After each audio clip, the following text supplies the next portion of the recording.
আমাদের জলখাবারে বেশিরভাগ দিনই কিন্তু লুচি, রুটি, পরোটা এসবই বানিয়ে থাকি। ইডলি কিংবা ধোসা খুব একটা বাড়িতে বানানো হয় না। আমি আমার ছেলে ইডলি ধোসা খেতে ভীষণই পছন্দ করি। চালের ইডলি ধোসা বানাতে গেলে অনেকটা সময় লাগে। যেমন ধরো আগের দিন ভিজিয়ে রাখতে হবে, তার পরের দিন গিয়ে সেটা বানিয়ে খেতে হবে। আর এতটা সময় লাগে বলে তাই বানানো হয় না। তাই ইডলি যখনই খেতে ইচ্ছা করে তখন এইভাবে সুজি দিয়ে বানিয়ে থাকি। আজকে তোমাদের সাথে সুজি দিয়ে ইডলি যেভাবে আমি বানিয়ে থাকি আর বাদাম টমেটো চাটনি দুটো রেসিপি তোমাদের সাথে শেয়ার করব। এই চাটনিটা খেতে এত দারুণ হয়েছিল, ইডলির সাথে এই চাটনিটা ভীষণ ভালো লাগছিল খেতে। সুজির ইডলি বা এই বাদামের চাটনি অনেকেই জানো, যারা জানো না তাদের জন্য রেসিপিটা শেয়ার করছি। প্রথমে একটা বাটির মধ্যে সুজি আর টক দই ভালো করে মিক্সড করে নিয়ে ঢাকনা দিয়ে ঢেকে 15 মিনিট মতো রেখে দিয়েছিলাম। এর মধ্যে বাদামের চাটনিটা বানিয়ে নেব। তার জন্য গ্যাস জ্বালিয়ে দিয়ে কড়াই বসিয়ে দিলাম আর তাতে সর্ষের তেল গরম করে নিয়ে সর্ষে ফোড়ন দিলাম। এবার টমেটো, শুকনো লঙ্কা, রসুন, আদা আর কাঁচা বাদাম দিয়ে বেশ কিছুক্ষণ নাড়াচাড়া করে একটু লাল লাল করে ভেজে নিয়ে ঠান্ডা করে নিয়ে এটার একটা পেস্ট বানিয়ে নেব।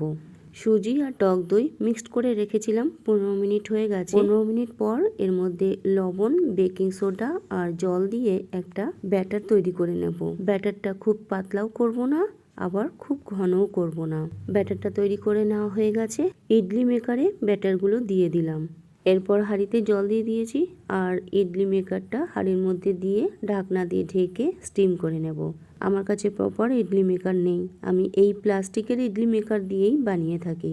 ইডলিটা স্টিম হতে হতে ততক্ষণে আমি চাটনিটা বানিয়ে নেব। বাদাম, টমেটো, রসুন, আদা, শুকনো লঙ্কা ভেজে ঠান্ডা করে নিয়েছি, তার পেস্টটাও করে নিয়েছি। এখন কড়াই বসিয়ে দিয়ে আর তার মধ্যে সর্ষের তেল গরম করে নিয়ে শুকনো লঙ্কা, সর্ষে, কারি পাতা ফোড়ন দিয়ে সেই ফোড়নটাই চাটনির মধ্যে দিয়ে দিলাম। এবার লবণ দিয়ে ভালো করে মিক্সড করে নিচ্ছি। চাটনি রেডি হয়ে গেছে, ইডলিটা দেখে নেব।